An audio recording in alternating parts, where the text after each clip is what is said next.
right-hand base, the upper right-hand main, rather, the 12 o'clock main. Maybe thinking of picking that up for himself, or maybe even the natural, instead of going for that 2 o'clock beyond the eggs. JangBi does seem to have a clue as to what's happening. There are mines in his way, though, and his observer lagging behind, I believe, so there are tanks at the high ground as well.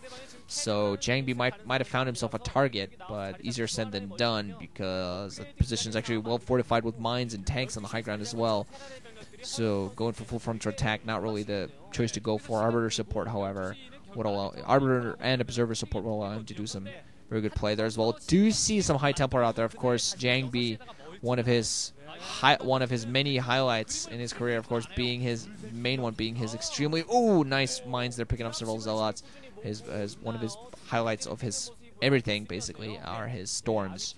JangBi, I do believe, known as probably the best and most accurate High Templars in the game. I don't think anybody will dispute me too heavily when I say so. Many Protoss players have very, very impressive overall High Templar play. Bisu, Stork, and many others. But I do believe that JangBi somehow has just a little bit over him. Just something just a little bit better. And that's okay, you know. Just being good at storming will not win you a StarCraft game, although it will help you out a little bit down the line, most definitely. Because JangBi somehow just manages to get his High Templar really close and manages to get Storm across the entire tank line from left to right when his forces are coming in from the left or from the right. I don't know exactly how he's managed to do that, but he's managed to do that very well. Going very goon heavy at the moment, so closer to playing like Stork than anything else right now. Has Arbiters to support. Scans going off, though, so the siege tanks manage to siege against those. Has a supply depot there close by to only allow one those forces to come in very close by. Also, it's shuttle coming in very quickly, dropping those zealots. So this position at the 12 going to be lost by Fantasy. JangBi going to come in there and clear that out, deny the third base. Meanwhile, getting his own fourth out at the 9 o'clock. Inside 9 o'clock. Well, Fantasy has the 6 o'clock ready and good to go. Has a turret in there and a bunch of mines as well. Knows that he needs to prepare himself. Ooh, nice storm on some of those vultures. But knows he needs to prepare himself for eventual recalls. Can't quite get his vultures in there to that natural expo of JangBi's, which is getting cannons up as we speak. But at the very least, Fantasy does have the full scout on what JangBi's doing. Has an idea of what's going on. Gonna lose some of his vultures up, moving them out in the way. Apparently out macroing. Not at home. Out macroing. Yeah, not out macroing, but in 2 words. Out macroing. Macroing, or some such. Feels like an interesting sign to have on your door or something, you know. Out macroing. Be back in 10 minutes. Or something like that. Take a break from work or something at the office. Out macroing. Be back in 10 minutes. Go back. Go down to the cellar for a quick StarCraft break. Oh, man. That would be an awesome, awesome job. I would love that job. A lot of zealots now out there for JangBi, so he has a very large army.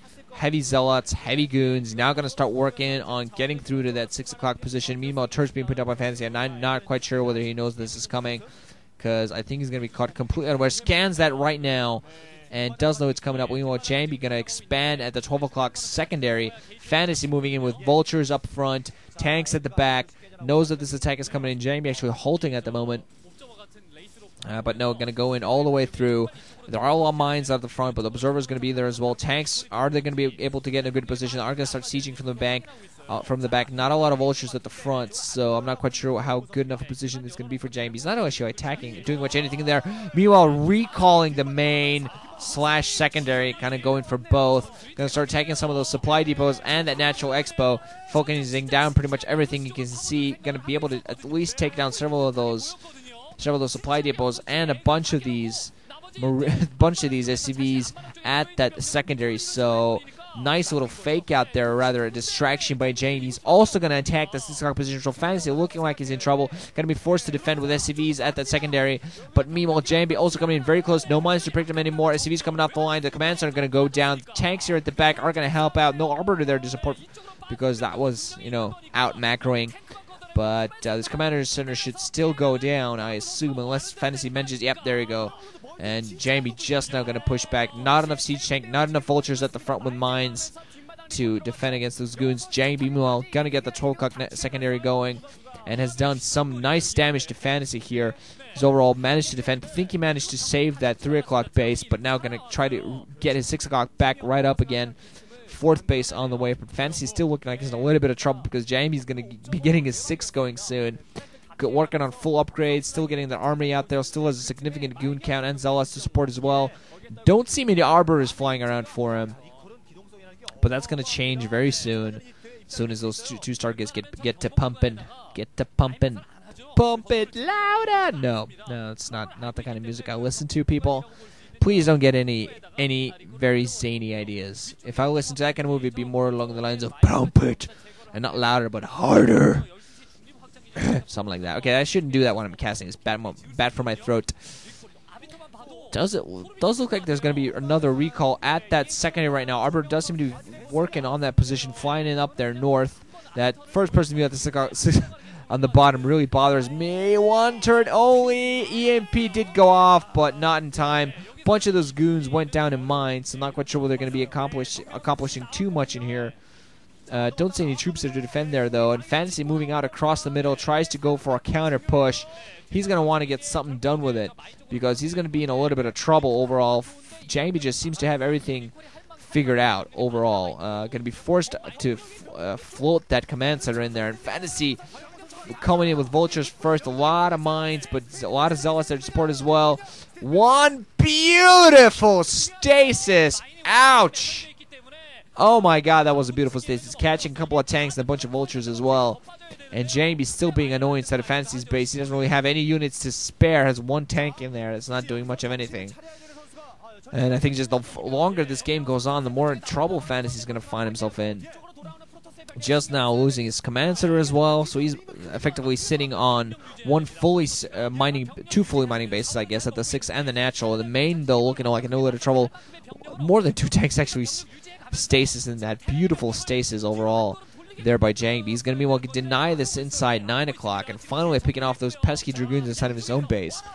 But is this push? He does have a large force, but is this going to be enough to do the damage? Because there are arbiters to support. There's a resupply route for JangBi. He's going to have enough. Storm's going to come off on top of those tanks. Another storm! Allowing JangBi to do stuff like that is not a way to get back into this game. Still has his Templar out there. 3rd storm got off. And now JangBi going to have reinforcements coming in from his base with those dragoons holding. So there's going to be a partial pincer in here.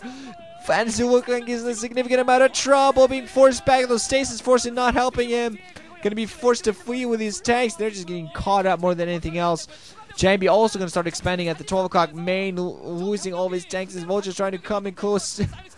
Oh, man, this is going to be another storm up. One single high tempo, getting 1 storm up before it dies. Not kill anything this time around, but still, JangBi doing a magnificent job just reinforcing. Fantasy trying to spread his tanks out a little bit, get a few shots off, try to play defensively, but he's going to lose all of this because those arbiters coming close. So the tanks at the back will on stasis soon enough, but I'm not quite sure if that's going to be enough to really help him get back into this. He's in a horrible position, and JangBi just playing very dominantly. Now Fantasy going to get those few stasis forces surrounded, picked off as soon as, yeah, there you go. Reading that stasis perfectly. Fantasy can be able to get 1 EMP off. That's going to hit both those arbiters, so no more stasis.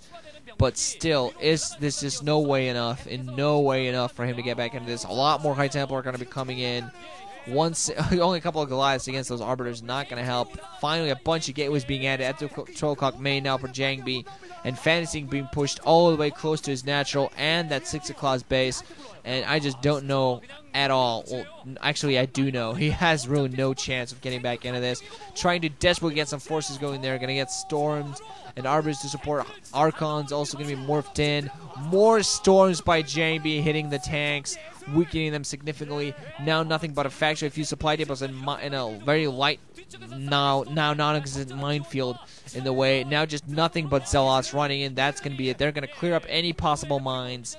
Going to get into the natural. Observers being picked off, but they're not going to be necessary with those zealots coming in. Fantasy desperately trying to reinforce.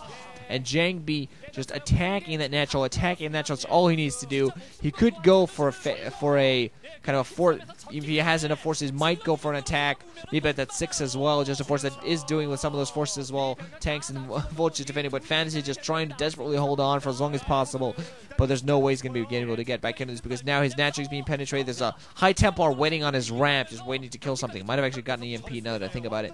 But his 6 location also vulnerable whenever JangBi feels that that's the location to pick up. Still has mining all over the place. Still has a lot of resources. Can push out, pushing up the ramp. Fantasy's going to be able to hold that for now, but GG is imminent. Now Dragoon's going to come in at the 6 o'clock. They're going to be enough to do that a significant amount of damage there. No mining going out the natural.